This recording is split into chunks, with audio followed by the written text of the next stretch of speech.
Nawa Kreatif dimanapun dan kapanpun kalian berada, warga kota kreatif dunia. Agak sombong sekarang karena kota Malang ini udah naik kelas. naik kelas jadi kota kreatif dunia versi UNESCO di bidang media arts. Dan kali ini Nawa Kreatif, kalau kapan hari kita sudah dengan developer game dari Kugaverse, kali ini kita dengan salah satu figur juga yang menjadikan kota Malang ini salah satu figur yang aset kota Malang yang menjadikan kota Malang ini layak jadi kota kreatif dunia bidang media art versi UNESCO. Karena ada hubungannya dengan ekosistem dan komunitas games. Kita di sini ada Mas Dani Muhammad, community manager. Ya, community program manager. Community program manager game developer Malang. Jadi mungkin bisa diceritain sebentar game developer Malang ini apa tuh? Jadi mungkin buat yang belum tahu ya, game developer Malang itu komunitas game developer. Jadi kita bukan orang yang main gamenya, kita orang yang bikin gamenya. Nah di Malang ini kan kebetulan sudah banyak studio ya, studio-studio. Banyak banget. Ya, studio-studio game yang mengembangkan game. Ada yang Android, ada yang buat PC juga, ada yang konsol, ada juga yang ngembangin VR kayak gitu. Dan ya kebetulan akhirnya game developer Malang ini adalah wadahnya. Kita berkomunitas, ya berkumpul lah kayak gitu. Terus akhirnya ngobrolin soal game, ngobrolin soal pengembangan, tren game dev sekarang itu seperti apa. Ya kita ngobrolin itu di komunitas game developer Malang ini. Sedikit cerita tentang game developer Malang ya. Nanti sebelum mungkin kita juga akan undang Mas Ketuanya, Mas Riki harus mau. Bisa diceritain komunitas game developer Malang ini sekarang anggotanya berapa dan apakah seperti namanya harus dari Malang aja kayak gitu. Dan apakah memang mereka ini harus bisa coding bikin game? Kayak gitu. Ya, kalau game developer Malang ini kalau kita lihat dari grup WA-nya ya. Grup WA. Itu udah hampir 800 orang. 800 orang lebih kira-kira. 800 orang. 800 orang. Dan ya ini sebenarnya banyak wajah dari game development sih. Kan ada, tadi ngomongnya programming aja ya. Enggak cuma programming, ada juga orang yang gambar, ada juga yang bikin animasi, orang media juga ada, terus dosen-dosen akademisi juga ada juga. Nah, terus kalau harus dari Malangnya kebetulan enggak. Jadi ada juga member kita yang dari Jakarta, ada juga yang dari Surabaya ada, Gresik ada, Banyuwangi ada Jogja ada, dari seluruh Indonesia lah sebenarnya. Karena memang mungkin budaya kerja industri game itu nggak harus WFO ya, bisa kerja remote.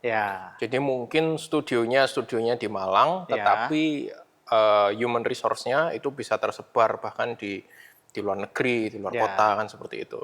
Ya, jadi gitu, kalau kira-kira. Yang member yang di luar Malang itu juga kebetulan banyak juga yang dulu kuliah di Malang atau belajar di Malang, terus akhirnya merantau karena kerjanya dapat di luar kota atau jodohnya di luar kota kayak gitu. Terus ada juga yang memang dari Jakarta pengen tahu nih kalau di Malang ini komunitasnya kayak gimana sih kayak gitu. Jadi ada yang dari luar kota pengen join ke komunitas di Malang. GDM karena ya mungkin mereka lihat satu yang positif ya di GDM. Udah berapa tahun Mas GDM ini? Nah ini berapa tahun ya? Karena memang dulu pas awalnya dibentuk ya, itu nggak ada kayak apa ya? Nggak ada seremonial ya? Seremonial itu nggak ada. Dulu itu simply karena kita ini kata leluhur yang sudah senior ya. Siap. Itu dulu itu memang awalnya ketemuannya dari FB. Kan, Facebook, grup di Facebook gitu kan. Kalau dulu kan ada kayak komunitas, biasanya di kampus-kampus tuh ada komunitas.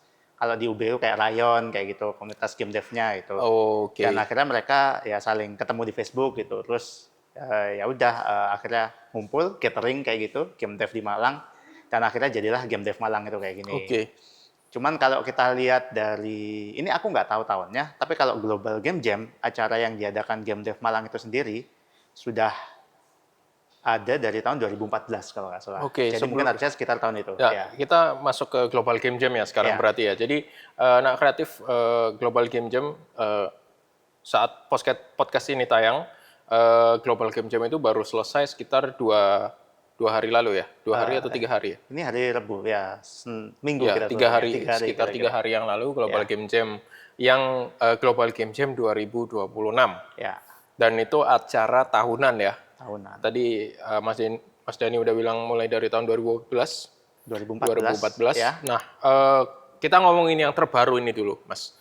Global Game Jam ini konsepnya ini kalau kreatif supaya dapat gambaran dulu ya. Jadi Global Game Jam ini tadi kan jelasin ekosistem pengembang game itu tidak hanya mereka yang bisa coding ya, mereka engineer istilahnya yang bikin coding, tetapi di dalamnya itu juga ada artisnya, terus ada komposer musik juga, ada musik audio juga, engineer, musik, marketing juga ada. Jadi konsepnya Global Game Jam ini adalah mengumpulkan mereka orang yang punya bukan expert ya, tapi mereka punya minat. Iya, kayak gitu. Mereka punya minat di dalam industri game yang awalnya mungkin nggak saling mengenal, kayak gitu ya. Jadi open registrasi, terus dikumpulin di satu tempat. Nah, konsepnya itu menarik banget. Jadi saling nggak kenal, terus dikumpulkan di satu tempat, terus kenalan, habis itu ngapain? Mau dijelasin dulu Global Game Jam 2026. Jadi kalau Global Game Jam yang 2026 ya? Iya.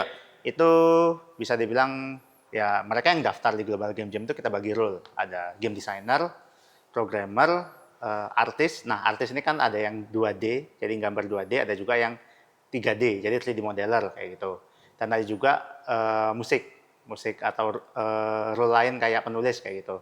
Nah, setelah kita bagi, akhirnya kita kumpulkan jadi satu tim, dan kemudian ya kita suruh bikin game, gampangnya kayak gitu. Dalam waktu 48 jam, mereka itu satu tim ini harus bikin sebuah game, nggak harus jadi benar-benar full jadi gitu, nggak harus ya. Pokoknya sudah jadi core gameplay loop utamanya itu sudah ada, jadi prototype-nya kayak gitu. Oke, sebelum masuk ke situ Mas, mungkin bisa dijelasin agak sedikit teknis mungkin. Jadi semacam open call gitu ya. Untuk Global Game Jam ini open call yang sudah dibagi-bagi. Kalian yang minat di industri game, tetapi kalian expertise-nya adalah sound engineer, expertise-nya adalah scriptwriter, expertise-nya adalah coding, coder, atau expertise-nya adalah talent 2D atau 3D artist kayak gitu kan. Jadi ini di open call sama teman-teman GDM, terus nerima pendaftaran kan otomatis. Itu ada berapa pendaftar Mas? Ini kalau yang saya hitung kemarin tuh ada 200 orang. 200. Jadi pas 200 formnya itu ya udah kita tutup pendaftarannya. Oh, emang dibatasin 200? Iya, sebenarnya kita pingin tambah banyak, cuma takutnya kita sendiri yang nggak bisa handle nanti kalau banyak. Sebenarnya kalau dari GDM-nya takutnya nggak ada resource untuk ini ya, manage banyak orang. Kayak gitu. Sebenarnya kalau dibilang, sebenarnya antusiasme di Malang ini kan sebenarnya tinggi banget. Bahkan kalau dibandingin sama kota-kota lain, Malangnya termasuk yang paling tinggi, sampai 200 orang itu tadi yang daftar. Nah, kita tutupnya kalau nggak salah sekitar seminggu sebelum acara dimulai. Itu kan berarti kalau misalnya kita buka sampai H-3 sebelum acara, karena rencana memang seperti itu, kira-kira mungkin bisa sampai 250-an lagi mungkin bisa lebih banyak lagi mungkin. Oke, sebentar. Tadi disebutkan bahwa animo yang paling tinggi Malang termasuk yang animo paling tinggi. Ada berapa kota memang selain Malang? Ada 14 kalau nggak salah. 14 kota. 14 kota itu termasuk kota-kota Jakarta, Bandung, yang apa ya? Yang lebih besar dari Malang, Jakarta, Bandung, Surabaya, ya. Tapi di Malang ini yang antusiasmenya yang paling pecah gitu ya istilahnya. Jadi untuk khusus jam site yang di MCC ini kebetulan yang paling banyak pesertanya. Jadi ada 200 orang itu datang ke MCC selama hari Senin, Kamis, Jumat, Sabtu, Minggu, dan untuk ikut Global Game Jam kayak gitu. Nah, saya sempat ngikutin di beberapa sesi. Yang menarik ini kan sesi pitching dan sesi game testingnya yang menarik. Nah, mungkin jelasin Mas, ada berapa sesi-sesinya yang paling menarik itu tadi sesi pitching ini. Jadi kan kayaknya ini mungkin ada semacam presentasi. Terus nanti dari peserta yang lain itu mereka mau ikut project yang mana kayak gitu, bisa diceritain nggak itu? Jadi ini sesuatu yang baru di tahun ini ya. Jadi itu baru tahun ini. Baru tahun ini. Kalau tahun lalu kan kelompoknya kita acak, tapi acaknya sebelum acara kayak gitu. Jadi beneran random, gacha lah kayak gitu. Gacha.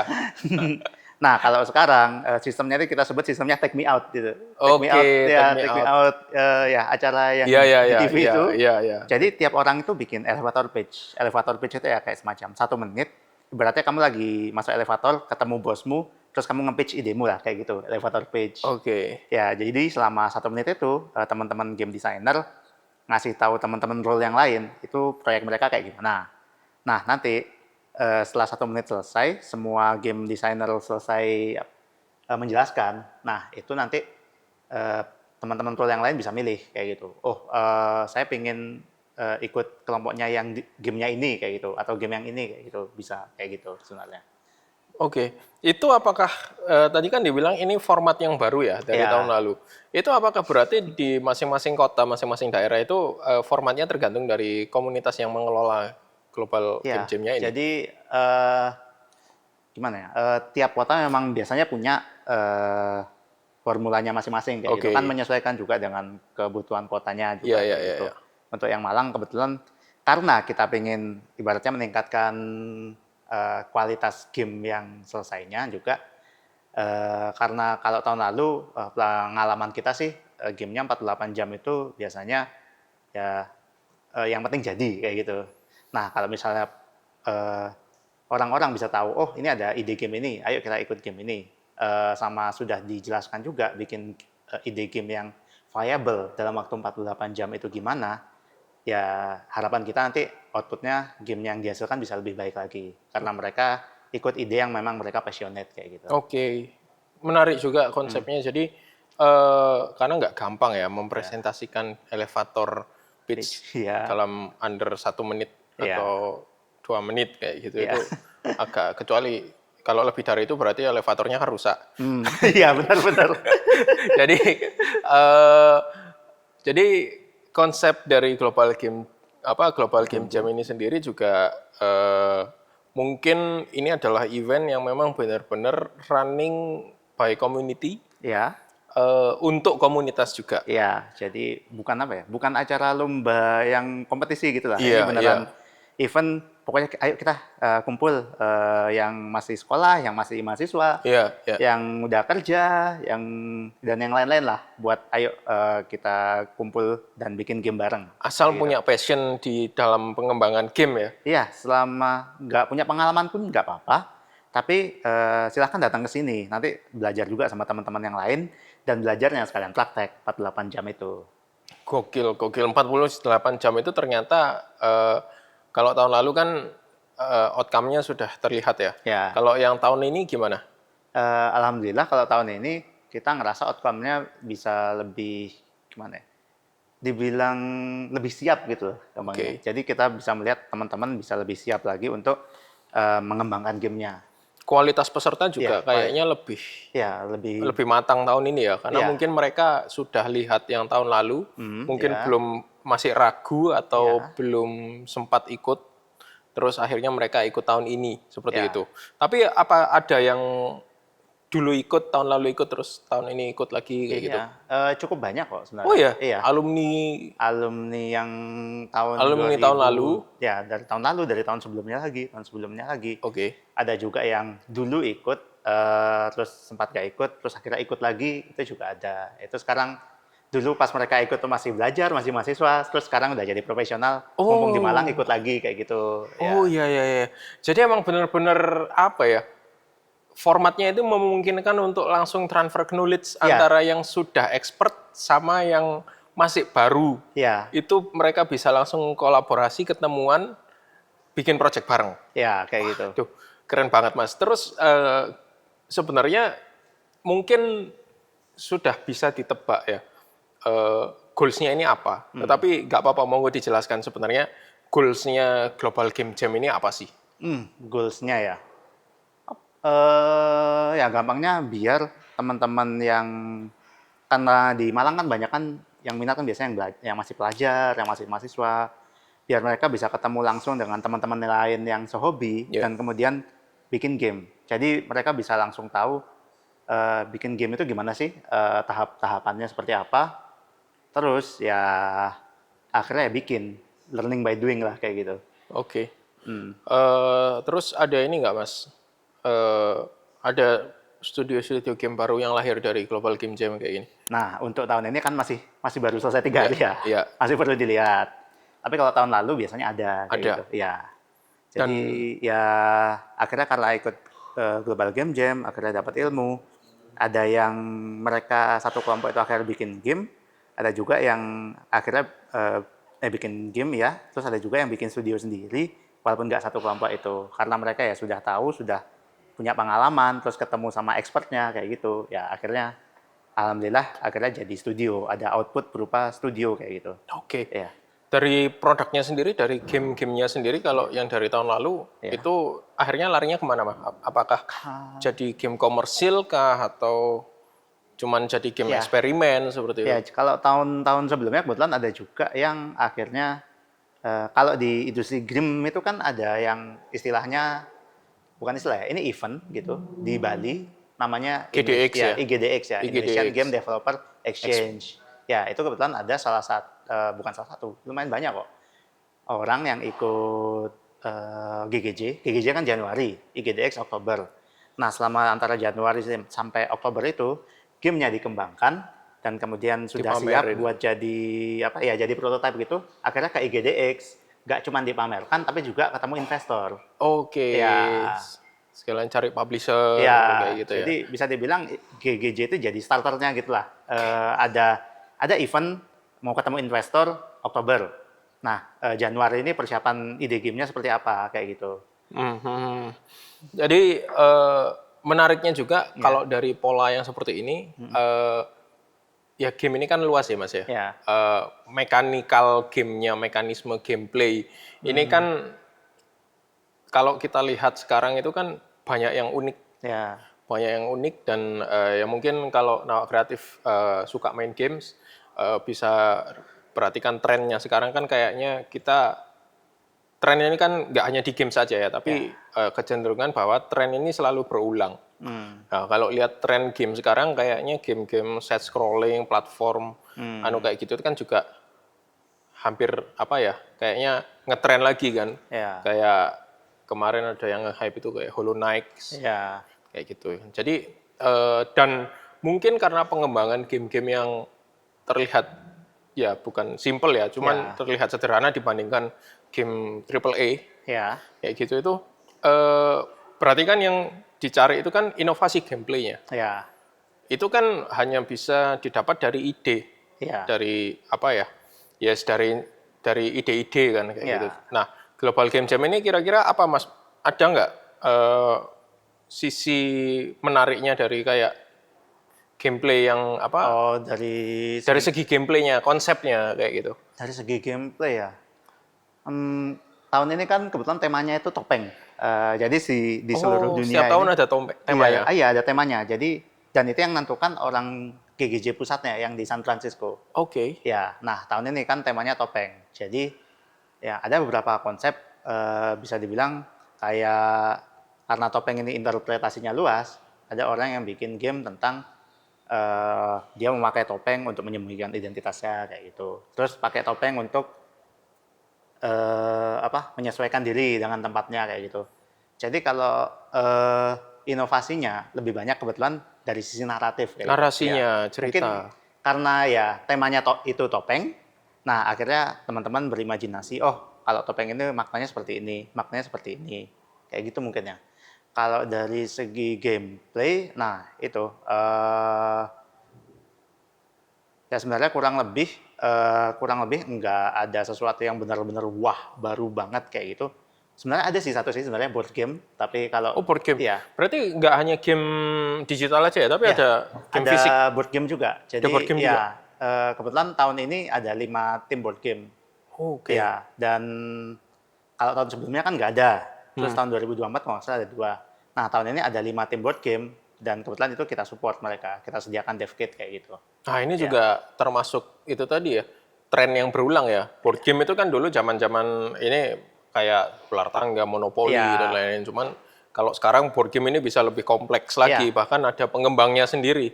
Jadi nggak hanya sekedar orang, kalau dulu kan taunya ya itu tadi ya kayak monopoli, rumah tangga, terus apalah game-game yang digelar di atas meja. Ular tangga Mas, bukan rumah tangga. Oh iya, rumah tangga. Saya tadi bilangnya rumah tangga ya. Jadi apa game rumah tangga ada ya? Ya, ular tangga. Ular tangga ya. Oke. Bermain rumah tangga nih. Ya, jadi ya kayak gitu. Untuk tahun ini kebetulan ada board game juga. Ada board dan game. board game-nya pas kita cobain ya seru-seru juga pada saat itu. Oke.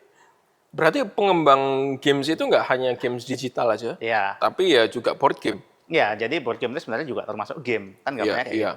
Iya, ada gamenya juga kan. Iya. Cuman maksudnya secara source, SDM, Iya. dan kompetensi orangnya. Iya. Berarti kan dibutuhkan juga orang yang mungkin kalau sekarang zamannya mungkin bisa pakai 3D printer ya. Iya. Tapi kan untuk bikin ini bisa jadi kan apa ya kayak ya sesederhananya kayak orang bikin papan catur, Iya. yang bikin itu kan pasti tukang kayu kan. Iya. Seperti itu. Jadi kalau board game ini berarti kan yang bikin kan harus artisan juga Iya. orang yang mungkin bikin lemeknya, Iya, arenanya. jadi kayak gitu. arenanya, terus kartunya itu Iya. ada artnya, dan kebetulan pas kemarin itu ada beberapa 2D artis yang nggak milih bikin video game, mereka bikin board game. Akhirnya mereka bikin apa?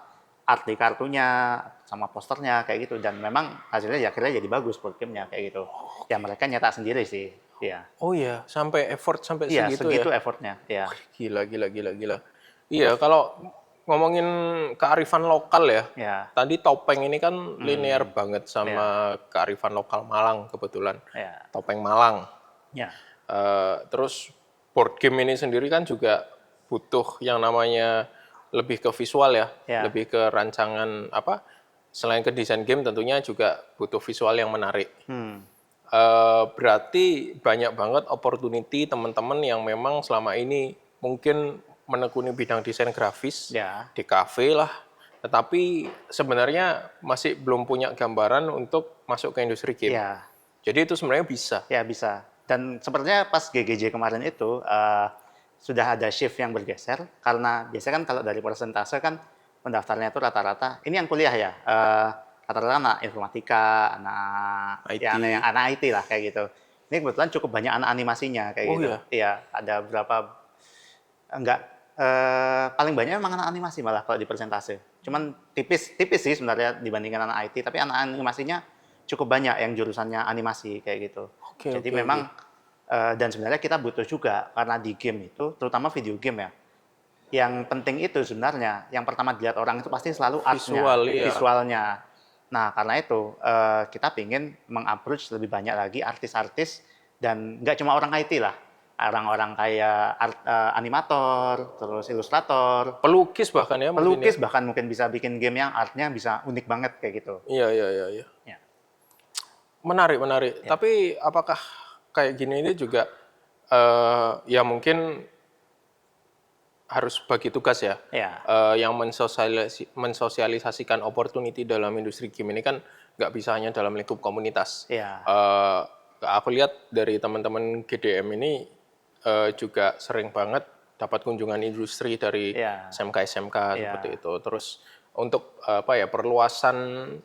perluasan talent pool ya istilahnya. Apa yang di luar kayak seni 2D kayak gitu itu anak akuntansi kayak gitu mungkin bisa join juga ke game developer nggak? Kenapa tidak kayak gitu? Jadi mungkin kalau nggak tahu ya, art posternya acara Global Game Jam nanti tolong diperlihatkan di depan kamera ya. Oh iya, siap. Ya, itu yang bikin anak antropologi. Wow. Ya. Antropologi. Iya, antropologi. Dia memang hobi gambar dan akhirnya bikin art. Dan ya artnya akhirnya jadi kayak gitu. Oh iya, tapi keren juga sih artnya tahun ini untuk poster visualnya Global Game Jam. Ya, aku belum ngecek sih, tapi kayaknya di IG dibandingin komunitas lain kita like-nya paling banyak. Oh iya. Iya. Nggak apa-apa, kita kota kreatif dunia, Bung. Oh iya, like-nya harus banyak ya. Harus banyak. Agak sombong, enggak sih. Cuman ya memang itulah yang akhirnya jadi landasan, jadi dasar, jadi pembuktian bahwa kenapa kok Kota Malang ini dinilai oleh UNESCO ini jadi kota kreatif dunia di bidang media arts. Karena ya memang itu tadi seni yang dimediakan kan. Nggak hanya dari dan jadi nilai positifnya adalah karya seni ini bisa dikonversi atau bukan dikonversi, tetapi bisa dilestarikan lewat platform game, lewat platform digital yang relevan sama zamannya sekarang, kayak gitu kan. Jadi memang ada continuity, ada sustainability, pelestarian karya-karya seni ini tadi. Game ini kan juga sebenarnya juga pastinya karya seni kan.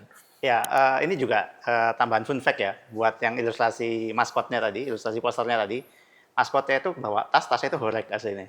Sonorek. Iya, sonorek. Kearifan lokal. Kearifan lokal. Gokil.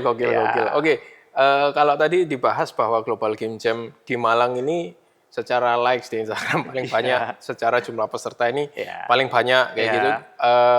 Sebenarnya tadi kita ngomongin outcome ya, outputnya ke industri game secara keseluruhan di Kota Malang ini nanti harapannya apa sih, Mas? Ya, harapannya makin banyak studio lagi yang muncul di Malang. Oke. Jadi ada tempat di mana talent-talent yang ada di Malang ini buat ya menyalurkan minat mereka kayak gitu, yaitu dengan nambahnya studio-studio di Malang. Karena kebanyakan juga talent-talent yang di Malang ini setelah mereka lulus pengen dapat kerja, kerjanya malah di Jakarta, di Jogja kayak gitu. Jadi diaspora. Ya, jadi diaspora gitu. Ya, yang WFH juga ada. Jadi dari Malang, kantornya di Jakarta, dia kerja di Malang ya, tapi yang akhirnya pindah juga ke kota lain banyak kayak gitu. Pengennya sih mereka stay di Malang aja biar GDM tetap rame. Iya, dan biar perputaran ekonominya di Kota Malang juga kayak gitu kayak kan. gitu. Oke, keren.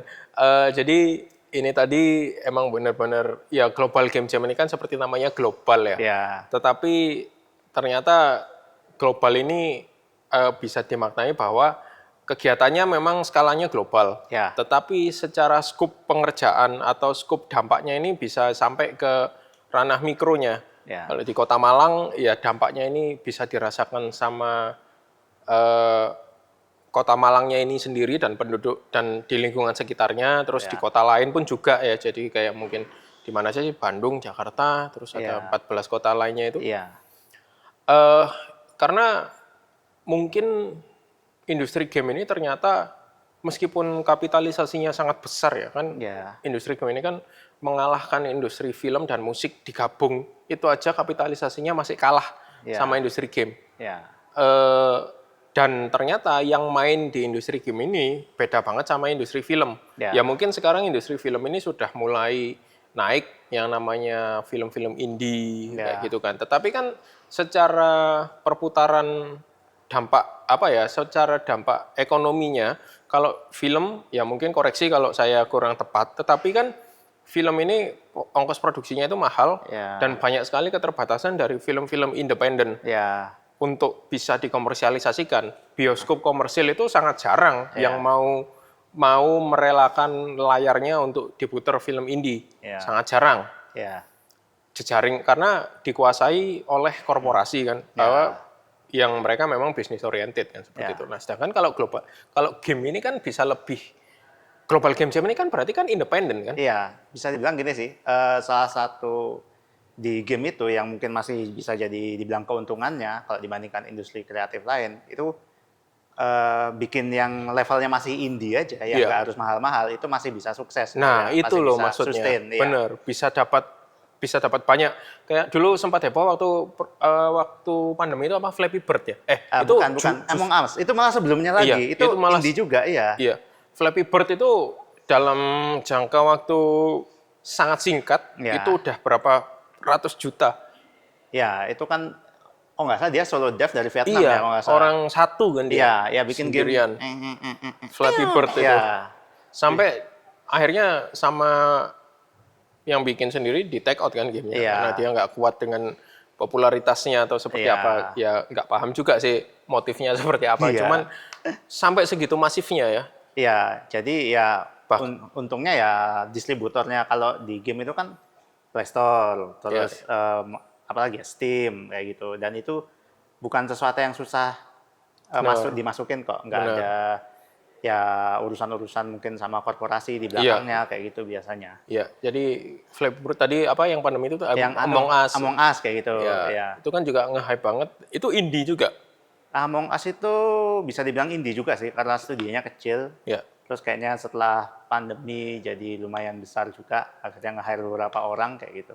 Jadi industri game ini sebenarnya sangat-sangat demokratis ya. Ya. Kalau kita lihat dari industri-industri entertain yang lainnya. Ya. Kalau industri musik, industri film, struggle-nya sangat-sangat kentara, penetrasi pasarnya juga. Ya mungkin sekarang ada platform digital, itu lebih memudahkan. Tapi industri games ini membuka kesempatan baru. Baik itu teman-teman mungkin yang selama ini berkecimpung di industri film, kemampuannya masih bisa kok dipakai di industri game ya. Musik itu juga sangat-sangat bisa.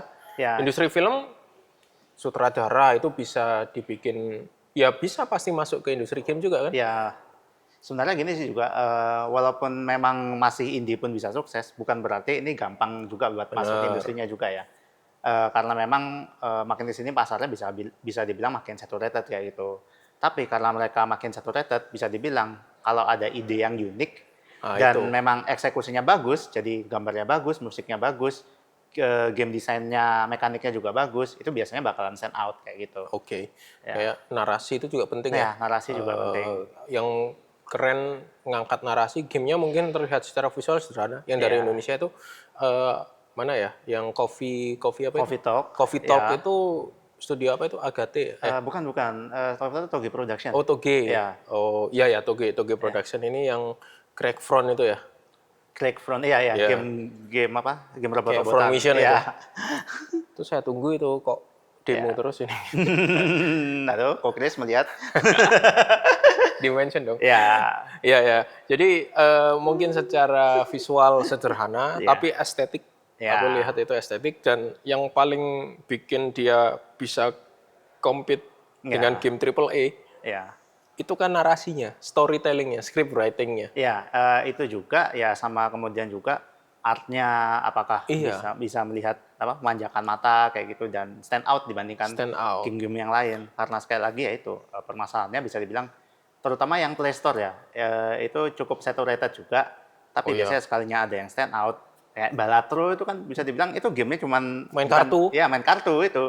Tapi karena eksekusinya mereka stand out dan sangat sangat dopamin inducing banget kayak gitu, akhirnya ya populer akhirnya. Kayak mahal pula. Untuk ukuran game yang secara ini sederhana loh ya. Ada di harga berapa itu? Balatro 300 ribuan atau 400 ribu. Tapi mereka udah menang award, jadi mereka punya hak buat naikin harga. Dan masih laku loh. Dan masih laku, iya. Jadi kan sebenarnya, nah itu juga kenapa game desain yang bagus itu bisa dibilang menentukan kayak gitu. Karena ya Balatro itu kan kalau pas saya main itu sebenarnya kan ya main kartu kayak gitu, main tapi kartu. didesain biar bisa dopamin inducing kayak gitu. Benar, Sampai dikatain ini judul ya kayak gitu. Ini bukan judul. Ya kalau orang lihat sekilas kan kayak orang main kartu kan, wah judul ini main paling nggak Texas Hold'em kayak gitu kan. Cuman ya itulah karena memang ada efek-efek itu tadi ya, dopaminnya, ada challenging-nya. Ada challenge-nya kan, waduh ini saya kurang dikit lagi berhasil ini, main lagi kayak gitu. Ya, keren. Nah kalau di teman-teman game developer Malang juga ini kalau boleh diceritakan sedikit, ada nggak sih Mas game yang memang sudah penetrasi ke pasar nasional atau global? Kalau yang dijual di Malang ya kan ada beberapa game yang sudah dapat publisher luar memang. Gamenya Ilham Clay. Studio Clay itu pernah bikin game namanya Fire After Light. Itu Fire After Light itu develop. Itu kayak Hollow Knight ya kalau lihat dari taste-nya. Iya, kayak platformer gitu platformer terus artnya rada gelap, unik kayak gitu. Ya, itu developernya kebetulan developer Jepang. Terus juga gamenya Algorox yang Stata Panic. Stata Panic itu keren itu. Ya, itu kayak Kairosoft tuh. Apa? Mirip-mirip Kairosoft. Iya, Kairosoft bener. Ya, itu juga sudah dapat publisher dari Tiny Build namanya. Kalau nggak salah itu US.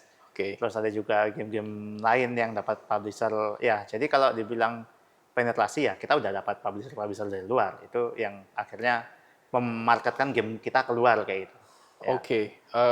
Tetapi ini dong, berarti teman-teman di game developer Malang ini juga akhirnya bisa carry ya, maksudnya gendong individu atau studio-studio game yang baru bermunculan itu nanti untuk ke kesempatan yang sama kayak gitu? Atau gimana sih Mas polanya di GDM? Nggak apa-apa cerita sedikit aja tentang GDM. Sebelum nanti Mas Riki yang cerita di sini. Ya, kalau di GDM itu sebenarnya kita lebih ingin menumbuhkan bibit-bibit, ibaratnya ya. Mereka kan banyak kan masih SMK, masih mahasiswa. Jadi ya buat contoh Global Game Jam yang kemarin ya, itu pesertanya sekitar 50% itu mahasiswa, terus 30% SMA atau SMK kayak gitu ya. Nah, adanya Global Game Jam itu buat starternya mereka gitu, buat biar mereka tumbuh. Nah, setelah kita tahu anak-anak yang mungkin punya punya minat kayak gitu, nah itu biasanya kita tandain kayak gitu, dalam tanda kutip ditandain. Oh, ini ada yang langsung mau direkrut ya, paling nggak. Bukan rekrut ya, apa ya istilahnya? Ini harus magang nih di tempat nih. Enggak, lebih ke jangan sampai semangatnya hilang kayak gitu. Oh, dijaga. Kayak gitu. Jadi ya kita dulu ada ada inkubasi sendiri namanya Malang Game Garage. Ya, itu ya kita coba buat menjaga semangatnya mereka biar nggak hilang, biar jadi studio yang proper. Mulia sekali. Ya, amin. Iya, nggak hanya mementingkan industri atau game ininya aja, maksudnya nggak hanya mementingkan studionya masing-masing kan, tapi kan lebih ke ekosistem secara keseluruhan. Iya, karena gini juga, kita sendiri juga sebenarnya masih belajar. Jadi ya kita juga masih struggle, dan kalau ada teman-teman lain yang sukses, ya kita ikut senang dan minta tips kayak gitu. Kok kamu bisa sukses sih, cara kamu approach publisher gimana, cara kamu monetisasi pakai ads gimana kayak gitu. Jadi kita sangat ingin studio-studio lain juga sukses biar bisa sharing ilmu akhirnya kayak gitu. Ya, ngomongin ini tadi, ya berarti salah satu yang paling penting dibutuhkan oleh game developer ini adalah menemukan publisher yang tepat. Atau ya publisher yang yang bisa diajak kerjasama, yang punya visi yang sama kan dengan gamenya. Karena gimana pun juga masalah game ini kan masalah taste ya. Masalah taste. Jadi kalau memang nanti secara taste ini kayaknya nggak cocok, ya mungkin bisa jadi nggak sustain seperti itu. Nah, kira-kira Global Game Jam kemarin itu berhasil nggak sih Mas menjembatani antara teman-teman sama potensial publisher itu? Kalau publisher ya, karena publisher itu sebenarnya ada satu publisher yang jadi sponsor kita, sponsor Global Game Jam, yaitu Yellow Heart. Ya, mungkin mereka akan menggunakan itu sebagai scout juga mungkin. Ya. Dan kemudian kalau mungkin tahu pas Global Game Jam kan ada satu orang studi, satu orang bule, ingat gak? Yang mereka datang terus kayaknya juga scout buat talent-talent. Cari gitu. Talent, belanja talent dari Bali kayaknya. Iya, dari Bali. Lulusan Stanford itu. Iya, aku nggak tahu sih. Mana, dari North Carolina. Iya, saya sempat ngobrol juga. Eric, Eric. Sempat ngobrol juga. Katanya mereka kesini buat lihat-lihat gamenya, buat nyari talent lah. Ada yang bisa mereka ajak nggak di studio game mereka kayak gitu. Dan saya tahu juga ada beberapa teman studio di Malang yang memang datang buat lihat-lihat gamenya, terus mungkin nyari, oh ini ada artis yang bagus, ayo coba kita ajak buat gabung game kita, studio kita kayak gitu. Oke. Ya, karena mungkin ini ya, berarti ada kepedulian dari teman-teman komunitas game GDM ini untuk melestarikan ketersediaan talent. Melestarikan, bisa dibilang ya. Bener kan? Karena kan gimana industri mau bisa jalan kalau talentnya ini stagnan jumlahnya kan seperti itu kan. Jadi ya memang harus ada regenerasi sedini mungkin kan. Dan mendorong lebih banyak minat orang-orang untuk masuk ke industri game. Regardless kemampuan mereka sebenarnya nggak spesifik untuk game, tetapi kan game ini butuh banyak expertise di bidangnya masing-masing, storyteller, orang-orang dari industri musik bisa masuk, film bisa masuk, film juga bisa masuk, scriptwriter-nya seperti apa. Oke. Terus rencana gambaran untuk kedepannya Global Game Jam tahun depan ada bocoran nggak? Kalau tahun depan gimana ya? Karena masih 1 tahun ya. Karena kemarin aku lihat kok kayaknya vibes-nya itu euforia banget lihat Global Game Jam yang tahun ini penyelenggaraannya gitu loh. Maksudnya dalam organisasinya, dalam komunitasnya global dalam komunitasnya GDM ini sendiri juga berhasil ya untuk regenerasi dan akhirnya bikin Global Game Jam tahun ini lebih pecah daripada tahun sebelumnya Ya. kan kayak gitu. Ya kita lihat untuk tahun ini memang banyak yang antusias dan antusiasnya itu pakai banget kayak gitu. Mereka bikin konten di IG kayak gitu, terus kita di tag kayak gitu. Kita lihat nih sesuatu yang positif banget. Nah orang-orang kayak gini biasanya harus kita jaga kayak gitu. Jangan sampai semangatnya hilang. Kita habis ini GDM, ini belum ngomongin sampai Global Game Jam ya. Oke. Beberapa bulan ke depan kita tetap akan menyelenggarakan acara yang masih berhubungan sama bikin game. Nanti mungkin dilihat aja infonya acara apa kayak gitu. Dan Di mana nih di Instagramnya GDM? ya di Instagramnya GDM @gamedevmalang. Oke. Ya. Nah kemudian juga as usual kita juga bakal pameran di beberapa tempat. Kemungkinan anak-anak yang di game jam ini mungkin kalau misalnya timnya mereka masih aktif, pengen kita ajak juga kayak gitu. Dan kemudian kalau misalnya semangat mereka masih ada, pas IGDX, insya Allah kalau IGDX bisa, kan Oktober ya? ya Oktober kita ajak juga buat ke sana kayak gitu. Oke. Ya kalau bisa lah kalau gitu, masih direncanakan ya. Ya, terus ngomongin dukungan pemerintah Ya. dan juga sekarang pentingnya pengembangan ya kalau games ini mungkin lebih banyak mengembangkan yang namanya kan develop IP ya Mas ya. Ya, Lebih banyak mengembangkan IP development dan juga aku lihat pemerintah itu terutama dari Kementerian Ekonomi Kreatif, Ya. Kemenkraf itu juga concern banget tentang yang namanya pengembangan IP. ya, Itu ada nggak sih Mas? Aku lihat beberapa kali teman-teman dari GDM itu juga kok sangat dekat banget dengan Kemenkraf kayak gitu. Ya. Itu dukungannya berupa apa aja sih? ya kalau dukungan, alhamdulillah pas GGJ kemarin mereka mendukung Aircraft. Jadi mereka ya jadi salah satu sponsor kita juga. Oke. Dan kemudian mengadakan Secara global kan, tapi kalau ini nggak cuman Global Game Jam di Malang aja kan iya, kalau iya. Kemenkraf. Kalau Aircraft memang seluruh site di Indonesia disupport sama mereka dan kita juga komunikasi intensif lah dengan Aircraft gitu, termasuk juga buat IP yang itu. Jadi beberapa studio di Malang di encourage buat bikin PT sendiri, dan kemudian ya dibantu lah namanya kayak gitu, biar mereka akhirnya bisa go global juga, nggak cuma jadi game yang tidak PT kayak gitu, tidak resmi, tapi juga akhirnya bisa meresmikan diri sebagai sebuah studio game kayak gitu. Ya. Iya. Salah satu yang bukan lumayan ya, tapi salah satu yang memang sudah sangat-sangat IP-nya sudah punya dampak, itu kan dari Guga Labs itu ya, ya Gugaverse. Sama Guga. Ini karena itu produk derivatifnya juga banyak banget. Ya. Jadi salah satu contoh tentang bagaimana IP ini bisa dikembangkan di luar games, bahkan bisa juga untuk mendongkrak popularitas gamesnya itu sendiri. Ya. Kalau dari GDM sendiri, komunitasnya udah berapa nih Mas yang atau produk-produk IP-nya itu udah kira-kira ada gambaran nggak apa aja produk IP-nya? IP khusus GDM atau IP yang ada di GDM? Oh, jadi kalau anggota GDM ya, kan ada 20 lebih studio di Malang. Masing-masing sudah punya IP sendiri, sudah punya game sendiri kayak gitu. Ya, kalau dihitung, aku jujur aja nggak tahu pasti ya, karena memang tiap studio biasanya punya banyak IP sendiri, ya kayak gitu. Oke. Jadi keren banget Mas dari teman-teman GDM ini. Aku lihat ya memang concern-nya adalah mengembangkan industri games, tetapi yang dikembangkan ini lebih ke SDM-nya dulu ya. Jadi dengan cara menginkubasi SDM-nya, otomatis ekosistem industri ini nanti juga pastinya akan membesar secara organik dengan sendirinya. Kayak gitu ya. Dan Global Game Jam ini kemarin kita lihat, wah kalau ini keren banget. Jadi harapannya sih mungkin kalau bisa Global Game Jam tahun depan mungkin skalanya bisa lebih besar lagi dengan mengundang lebih banyak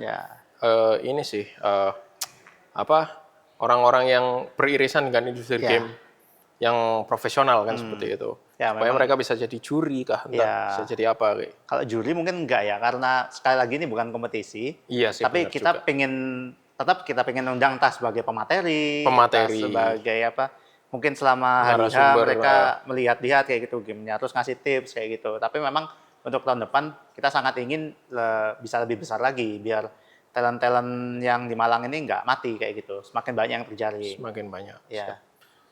Oke, kalau gitu mungkin Mas Denny keren banget insight-nya. Kami harap teman-teman GDM ini terus ada di posisi yang menguatkan ekosistem industri game nasional bahkan internasional ya. Karena sudah sangat-sangat progresif kalau dari kita dan semua itu bisa dilakukan dengan ya Global Game Jam ini kan wujud nyata dari kolaborasi ya. Kolaborasi dari banyak pihak. Baik itu dari pesertanya itu sendiri yang di dalamnya mereka awalnya nggak saling kenal. Orang random kan itu. Orang random ketemu dikasih materi, dikasih ini terus disuruh bikin game selama 48 jam. Kayak gitu itu. Kalau dulu kan nggak kebayang bikin game kok cepet banget.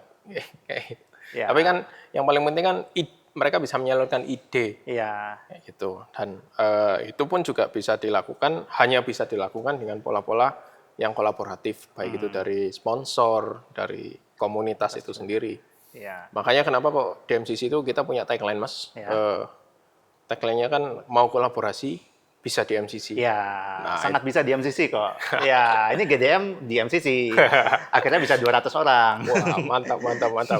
Tahun depan kalau mampu bisa 400. Oh, amin. Jadi kita nggak perlu pindah ke Old Trafford atau kemana nih, Bro? Wah, nanti jadi dong. Saingan sama King MU. Waduh, abis ini ada King GDM abis ini. King GDM. King Malang. Oke. Kayak gitu, thank you Mas Denny untuk closing. Kita ngomong ke kamera, nanti kita ngomong mau kolaborasi bisa di MCC. Gitu ya. Siap. Gini atau gimana? Salam kreatif. Salam kreatif. Oke, kalau gitu Kreatif seru banget obrolan kita tentang Global Game Jam dan juga sedikit tentang Game Developer Malang sama Mas Dhani sebagai manajer Community Program Manager Game Developer Malang, sama kemarin di Global Game Jam ini sebagai project director-nya ya. Jadi ketua panitia sih. Ketua panitia di Global Game Jam 2026. Terima kasih sudah nonton Kreatif, semoga menginspirasi dan mau kolaborasi bisa di MCC. Thank you.